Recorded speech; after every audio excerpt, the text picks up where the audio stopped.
चला, आमचा आजचा मांड्यांचा बेत पूर्णपणे फसला आणि त्याला कारण म्हणजे हा जोराचा वारा.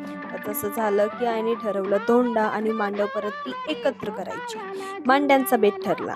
घरात पहिल्यांदाच मांडे बनत असल्यामुळे सगळ्यांचे डोळे टवकारले होते. आमच्याकडे तर याला मांडे बोलतात. तुमच्याकडे काय बोलतात कमेंटमध्ये नक्की सांगा. विटांची केली चूल, लावल्या आडव्या गाड्या, गाड्यांवर टाकली चादर. याला म्हणतात घरेलू जुगाड. काकूंची धावपळ बघून आई मदतीला गेली. आणि आमचं खापर म्हणजे उलटी कढई. जुगाड. पण तिकडे ह्यांना मस्ती सुचत होती. लपाछपी खेळायची होती. प्रसंग काहीही असला तरी त्याचा मनसोक्त आनंद फक्त ही लहान मुलेच घेऊ शकतात. त्यांना रागावले, कारण की ते आईचं काम वाढवत होते. कितीही आईने प्रयत्न केले तरीही मांडे फुटताय असं बघून मी घरात गेले. घरात जाऊन बघितलं तर पप्पांचा चिल मोड ऑन होता.